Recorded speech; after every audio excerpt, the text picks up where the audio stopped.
intégrer le fait que les choses s'effondrent tôt ou tard.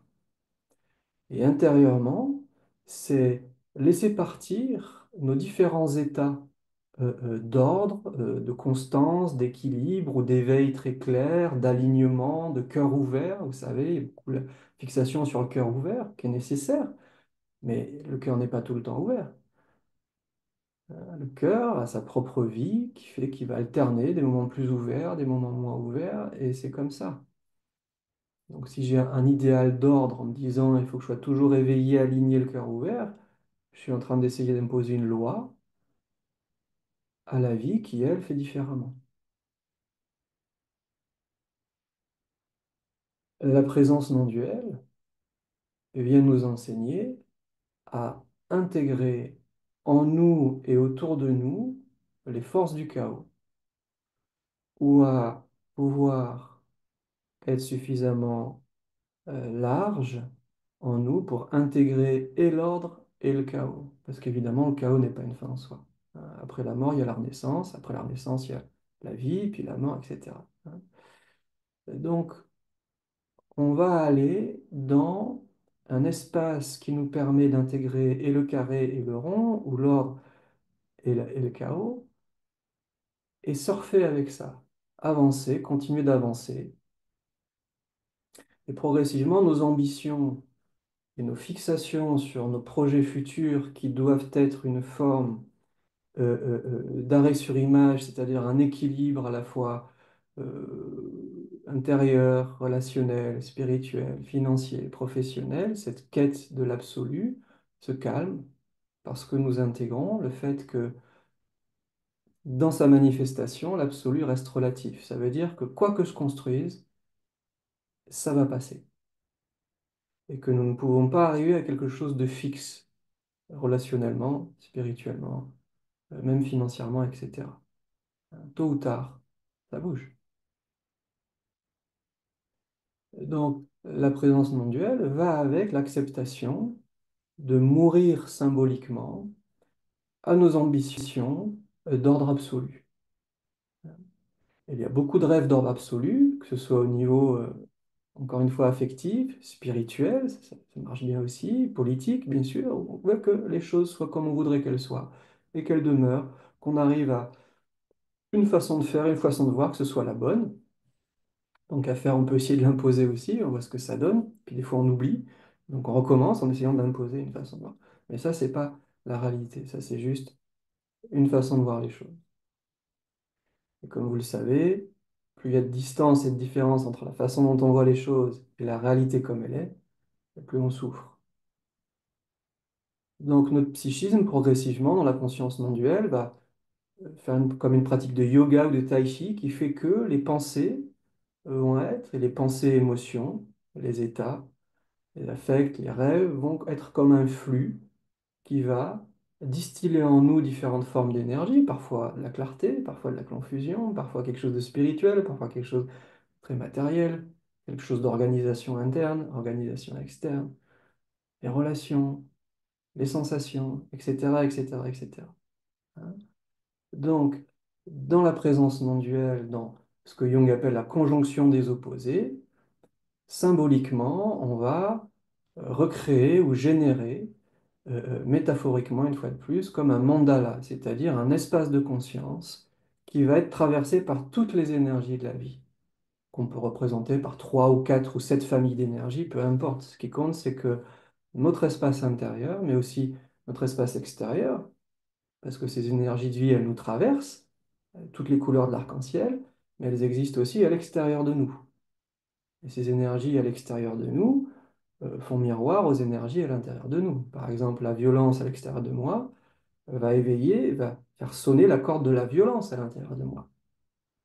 Pourquoi tous ces imbéciles, pour pas dire autre chose, ils tapent sur les autres, ça me donne envie de les taper. Pourquoi ces gens, ils sont malheureux, ça me donne envie de pleurer. Pourquoi ces gens, ils sont joyeux, ça me donne envie d'être joyeux. Vous voyez, il y a vraiment une correspondance vibratoire quasiment directe entre tout ce qui nous entoure et tout ce qui nous habite. Hein, ça respire. C'est ça, là, aussi la non-dualité, la non-séparation.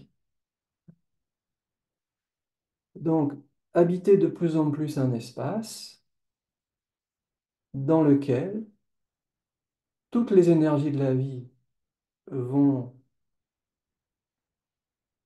habiter pendant un temps, traverser ce champ intérieur, ce qu'on appelle les choses désagréables, ce qu'on appelle les choses agréables, ce qu'on appelle l'ordre, ce qu'on appelle le chaos, ce qu'on appelle la souffrance, ce qu'on appelle la jouissance, ce qu'on appelle l'éveil spirituel ou l'ignorance du conditionnement, de la mémoire, du karma. Hein. On oppose aussi beaucoup ces choses-là, alors qu'en fait, elles coexistent depuis toujours. Donc à partir de là, comme le proposait Jung, mais aussi les sages de l'Orient, on va être un être plus intégral. C'est pour ça que j'ai appelé aussi, il y a longtemps, mon bouquin La présence intégrale. On ne va pas arriver à un endroit d'ordre parfait, on va intégrer la réalité. Et intégrer la réalité, c'est intégrer toutes les couleurs de l'arc-en-ciel dans leur aspect désagréable et leur aspect agréable, ou négatif, positif. Bon, tout ça, c'est relatif. Être un être intégral, c'est être un être humain, je vais dire ordinaire, mais avec une conscience qui, à la fois, transcende tout ça et habite tout ça. Lorsque je suis dans un état de présence, il y a un sentiment de clarté et d'ordre qui est là. Je suis avec ce qui est, nous sommes avec ce qui est. Et quand la présence est là, il y a ce sentiment profond qu'en fait tout va bien. Dans le fond, au moins, c'est la paix.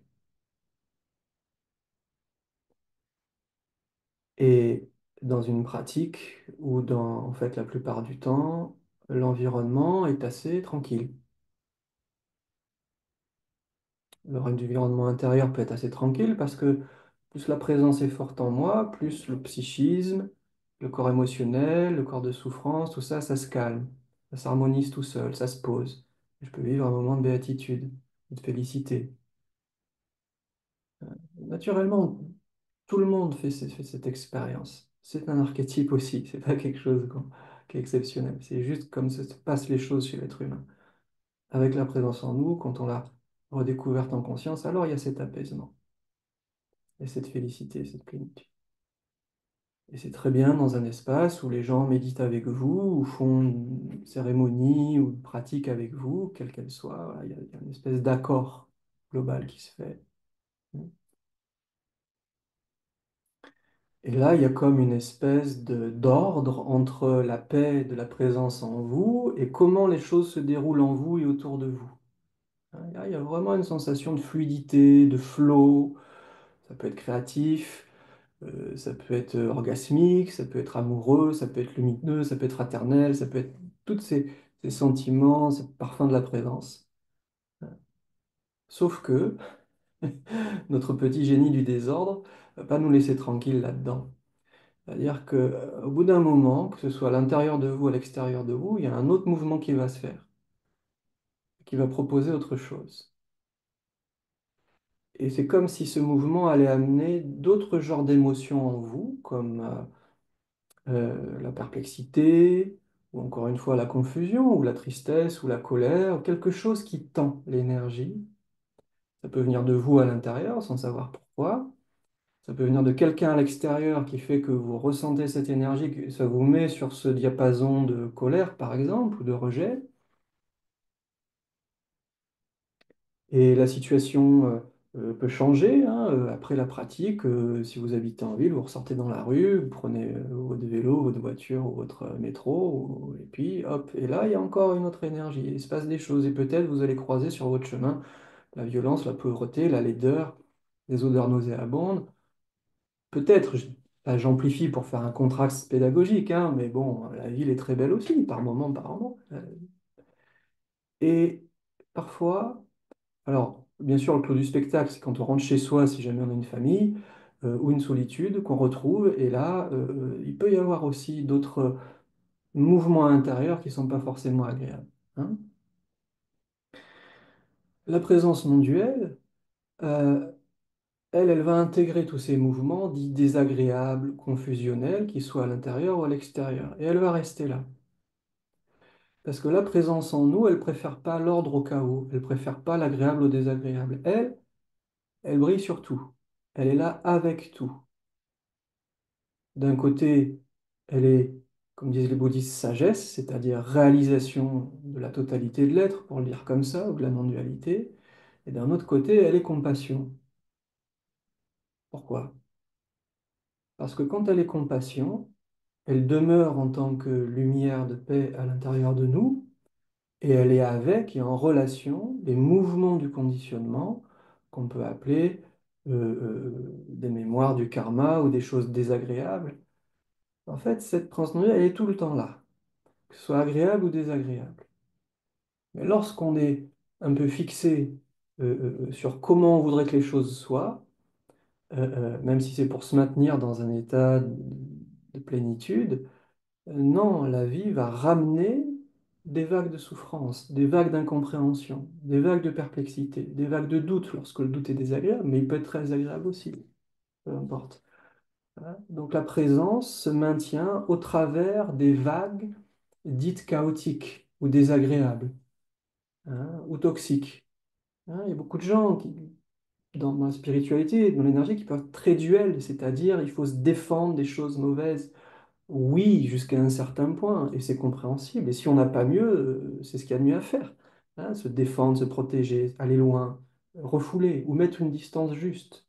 Hein, j'ai beaucoup de clients, on met la distance juste avec des personnes toxiques. On apprend à faire ça. Parce qu'on n'a pas encore suffisamment, je dirais, de profondeur pour ne pas se faire emporter par leur toxicité. Hein, Jung parle très bien de la contamination psychique, hein, c'est-à-dire l'influence psychique, qui est l'influence informationnelle, verbale, etc. On est influencé par ce qu'on nous raconte et les états émotionnels des autres. Hein.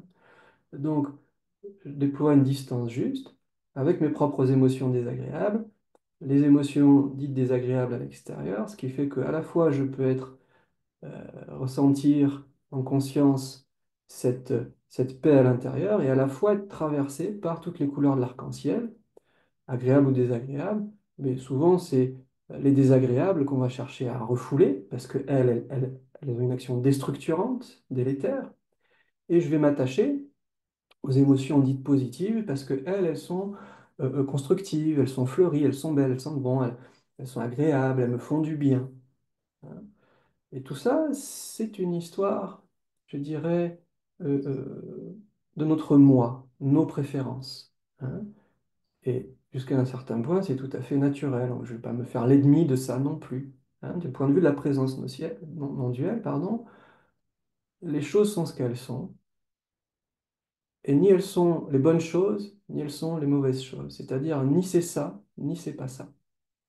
Donc la colère que je peux ressentir, ou l'attachement, ou l'identification, c'est juste ce qui se passe. Et c'est pas forcément négatif ou positif. Si j'ai un état de béatitude transcendantale, cosmico, intégralo, tout ce qu'on veut, c'est juste ça. Et si j'ai un état de dépression qui dure 3 ans, c'est juste ça. Il n'y a pas de définition ou de mise en sens dans l'espace non duel,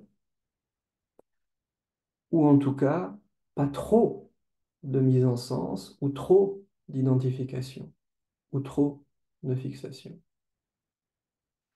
Parce que vous pouvez sentir en vous que la souffrance, c'est-à-dire la fixation psycho-émotionnelle intérieure, je fais des grands mots comme ça de prof, la souffrance, c'est-à-dire ce mouvement en nous qui se contracte, hein, mais qui peut être aussi un mouvement de dilatation excessive. Alors c'est ça qui fait souffrance. Hein. Souffrance, une souffrance psychique, c'est quelque chose en nous qu'on sent comme vraiment pas bon, pas juste. Hein.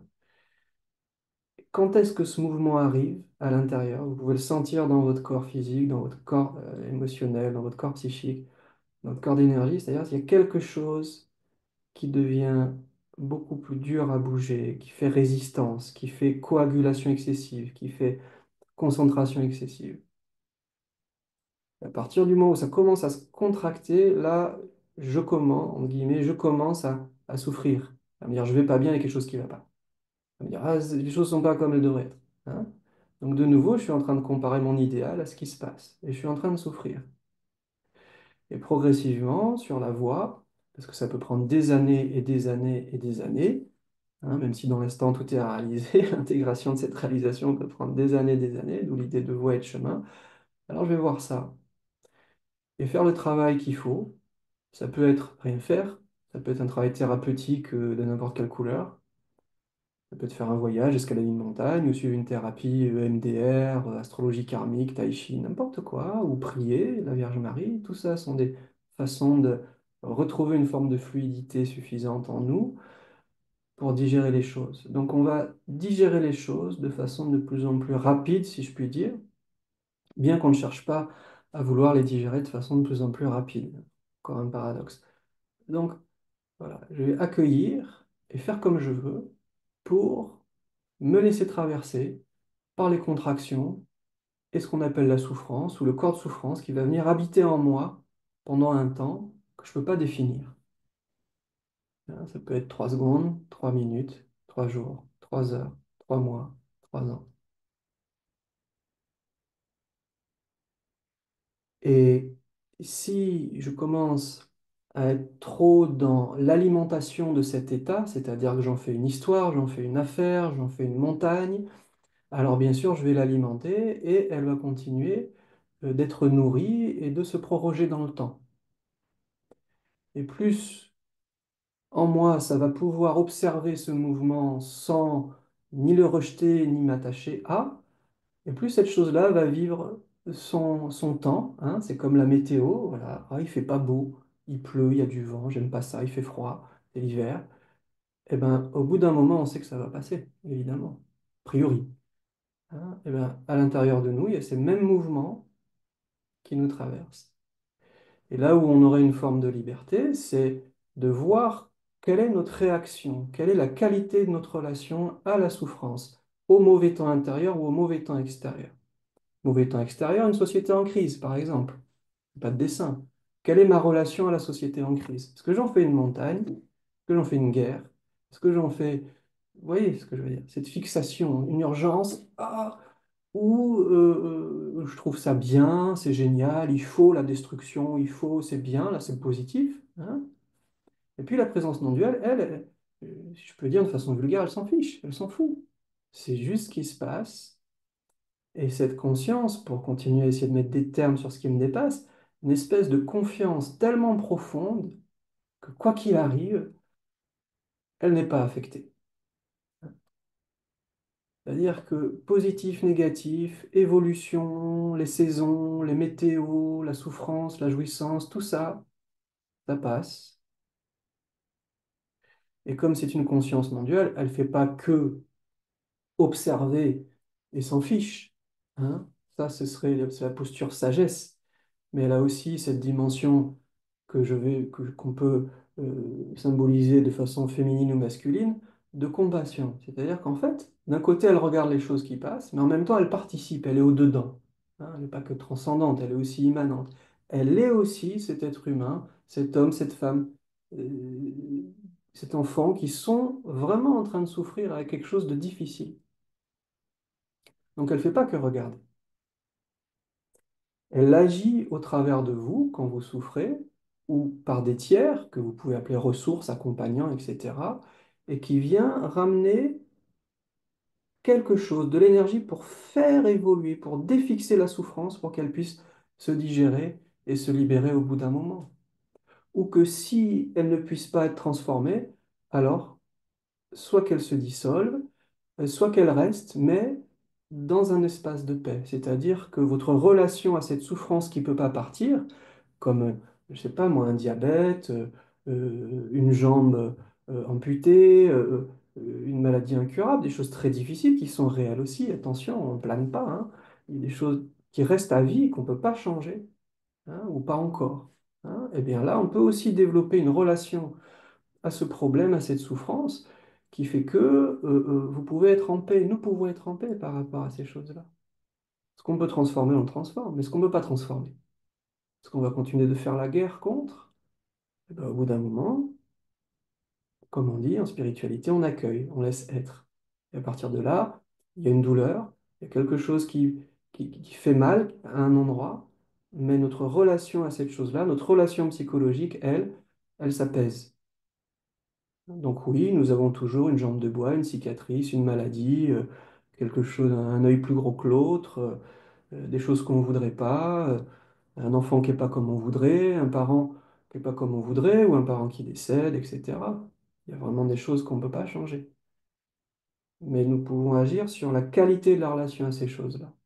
Pour moi, l'éveil à la non-dualité, c'est rencontrer bien sûr la présence, mais peaufiner toujours plus loin ce mouvement de mise en adéquation avec la transformation constante des choses. C'est pour ça que je l'appelle de plus en plus comme un flow ou un surf, hein. Les choses continuent de venir, agréables ou désagréables, toutes les couleurs de l'arc-en-ciel, à l'intérieur, à l'extérieur. Et parallèlement, je suis, au fond de moi, je suis, ce que je suis est au-delà de tout ça, quelque part tellement de recul que ça ne participe pas à tout ça. Ça, c'est la dimension de transcendance. Et à la fois, je suis au-dedans de ce qui se passe. Je suis pleinement vivant dans mon corps, dans l'ici et maintenant, et dans mon environnement.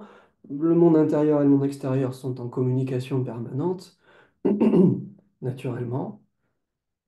Et donc, je suis à la fois cet espace et ce mouvement. Et nous sommes à la fois ce mouvement et cet espace. Et qui du mouvement ou de l'espace est premier, on n'en sait rien, hein. C'est une coémergence du conditionné et de l'inconditionné.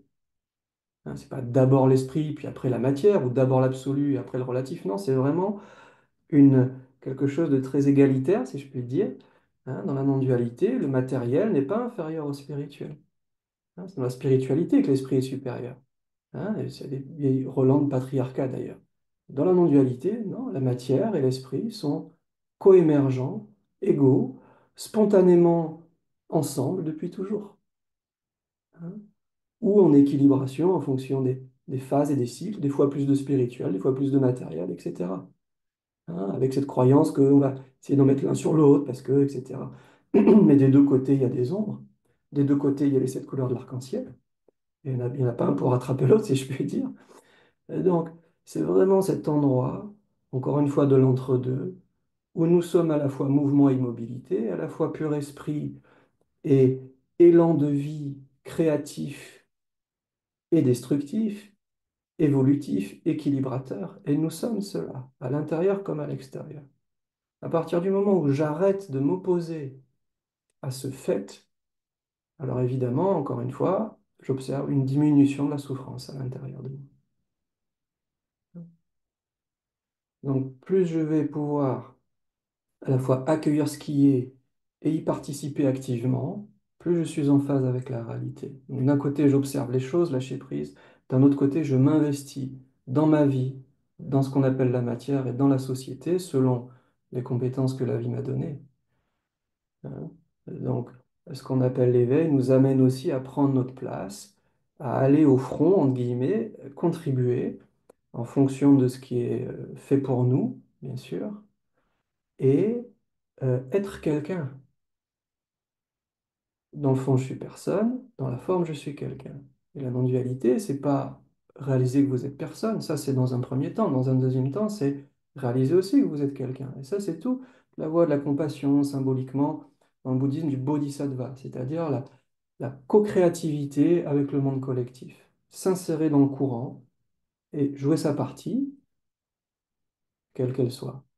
Hein, vous trouvez ça aussi dans la Bhagavad Gita, etc. Vous connaissez peut-être Arjuna et Krishna, ou Krishna dit à Arjuna, mais va faire la guerre contre tes cousins. Tout ça, ça fait partie de ce qui doit être fait au niveau du relatif, au niveau de la nature. Et il lui dit qu'il n'a pas de choix d'ailleurs, ou c'est mieux d'y aller parce que c'est aussi bien qu'autre chose.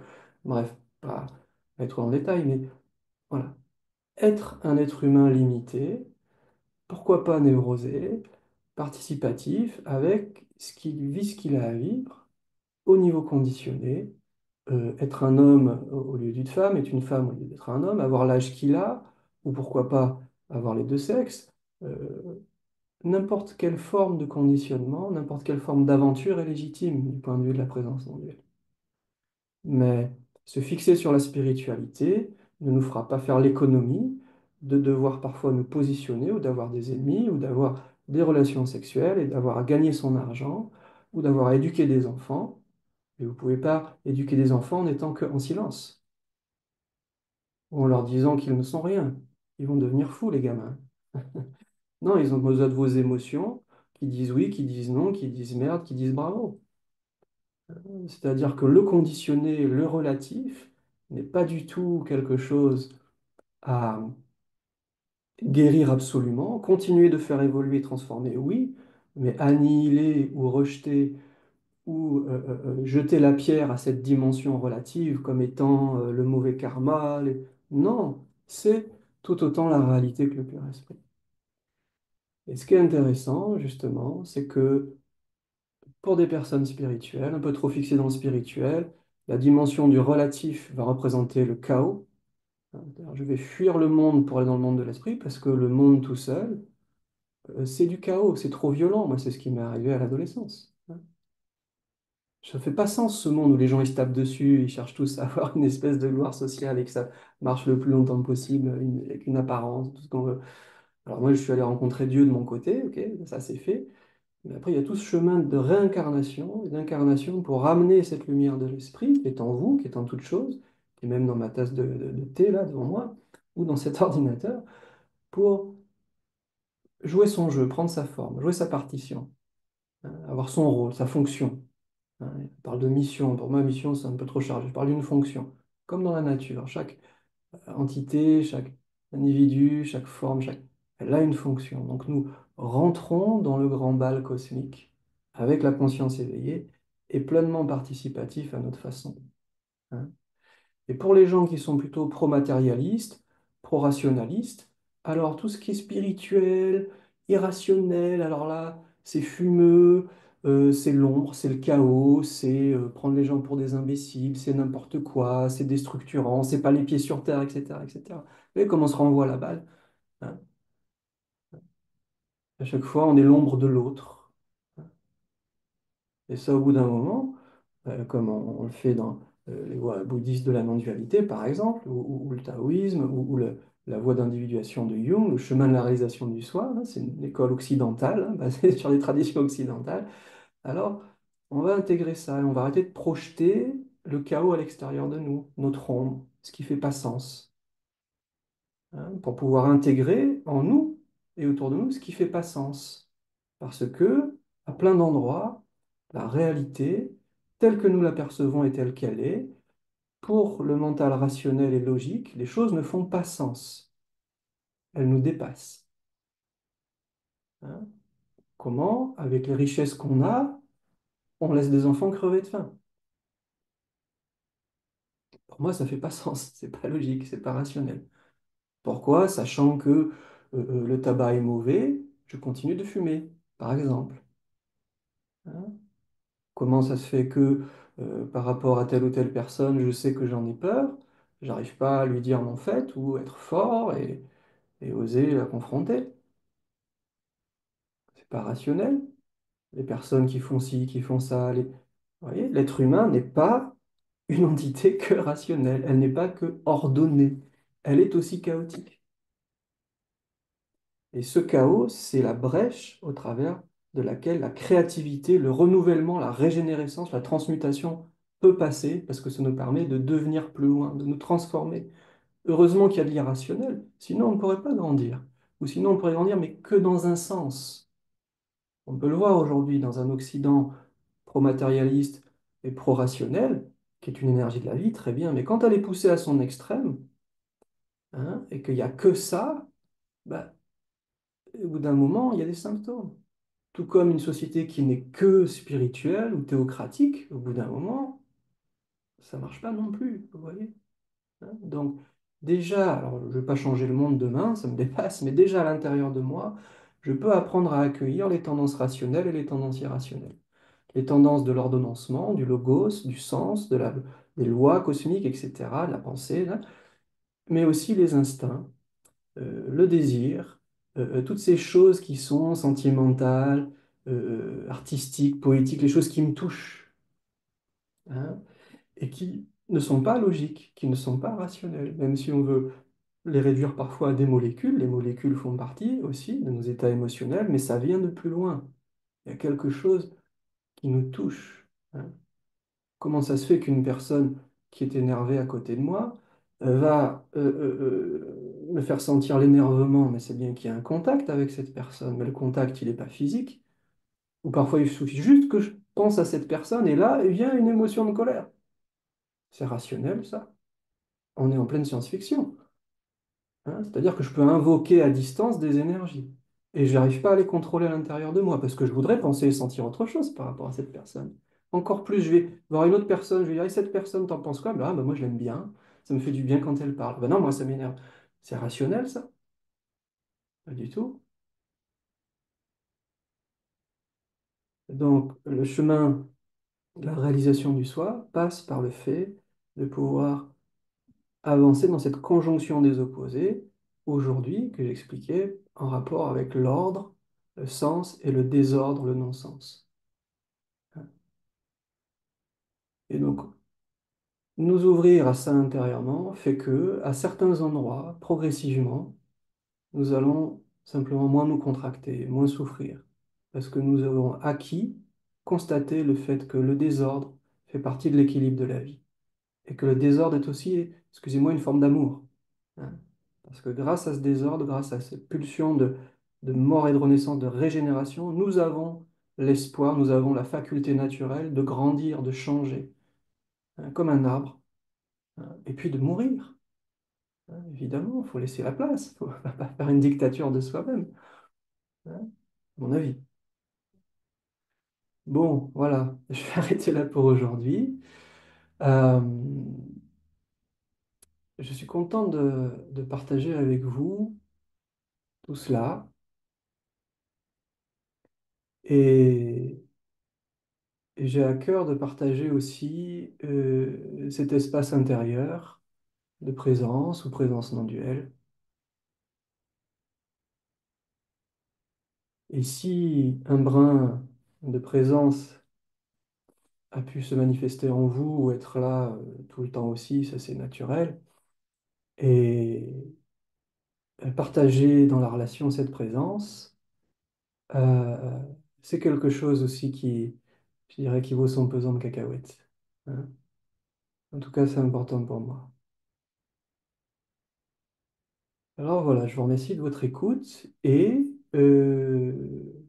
si vous avez des observations, des questions, c'est ouvert.